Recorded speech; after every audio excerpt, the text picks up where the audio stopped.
Okay. The Pacific Theater, fighting with Japan. Um, and I actually think I have to come up here. um, December 7th, 1941. A day that has gone down in infamy in the United States. Um, you should watch the movie Pearl Harbor, um, because because those people didn't know anything was coming the day before, December 6th. It's a regular day. And the first thing in the morning, the attacks came. Now let's rewind. Um,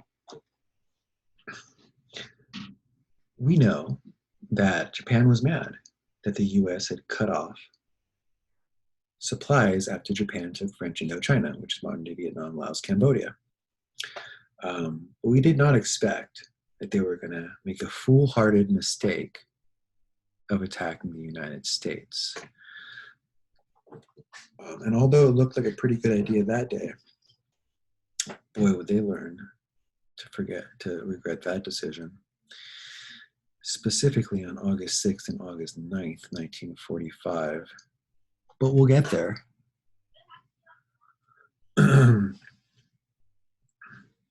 But that morning, the Japanese decided that they were going to launch a surprise attack against the US and Britain.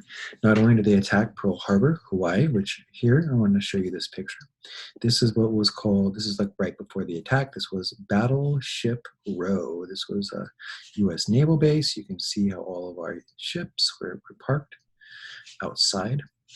And that morning, they showed up with all of their planes and they bombed the heck out of Pearl Harbor. We weren't ready for it, we didn't have any planes ready. We didn't even know that they were going to do it. This is the USS Arizona, which was destroyed. This is the USS West Virginia that was destroyed. There are many more ships that I could have showed you today that were destroyed. And they won that battle. It would be the last battle they won against us. They won that battle. Big time. 3,000 Americans were killed almost. We lost more than half of our entire Navy on the West Coast. We got sucker punched right in the face. On that same day, the British attacked the Philippines, which the US controlled at that point, and started moving towards the British colony of Malaysia, Malaysia, maybe the Philippines. And they would eventually move in. They would take Malaysia. They already took French Indochina. They would take Siam and Burma. They would take the Dutch East Indies, which is Indonesia. They would take this northern part of New Guinea. They would take the Solomon Islands, which, by the way, the U.S. controls now. They would take all of these islands here in the Pacific, which, oh, by the way, the U.S. controls now.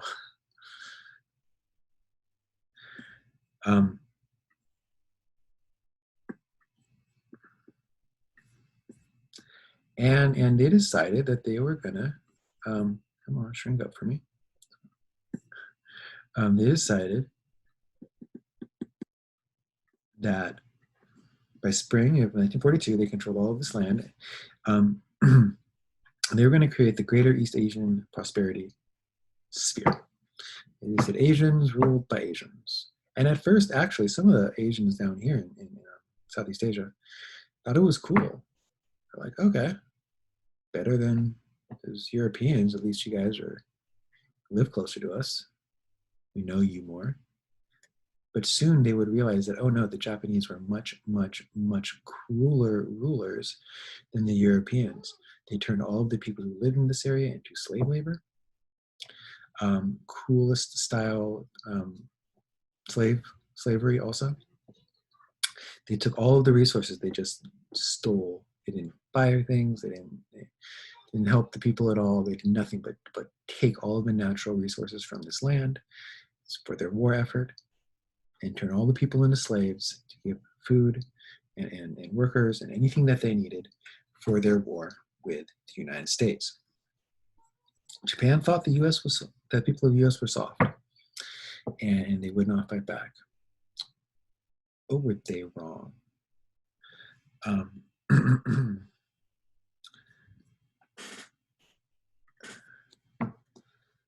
On December 8th,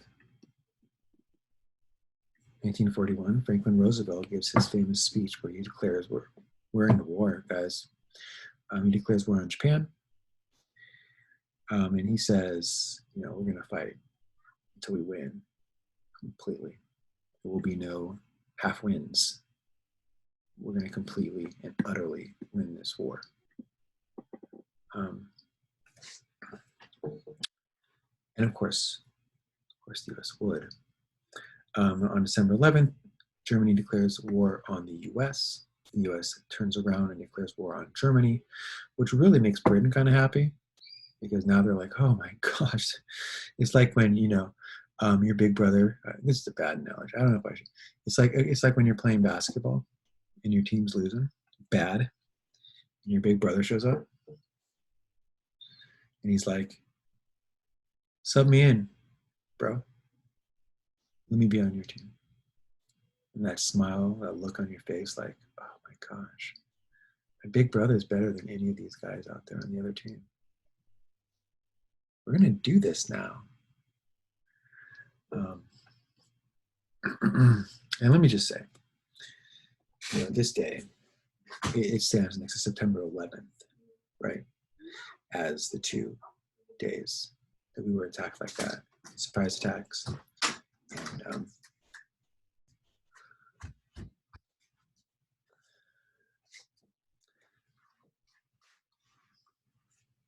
And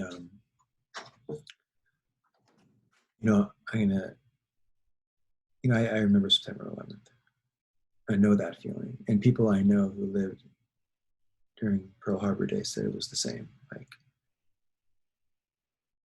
I hope that you guys never have to feel that way again. That feeling of being attacked and losing in that attack.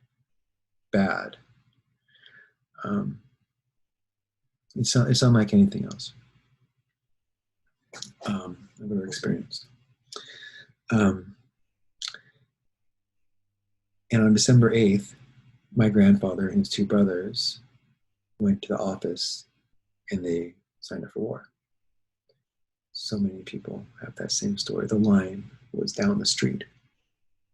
In every city in this country, young men signing up to fight. We began a military draft. We began planning for what would be the largest war effort in our country's history. Personally, my grandfather did not get the opportunity to fight. He had asthma, and he immediately went to Lockheed Martin in Burbank, where he got a job building weapons. And he would do that job throughout the war. Everyone got a job doing stuff for the war at that point.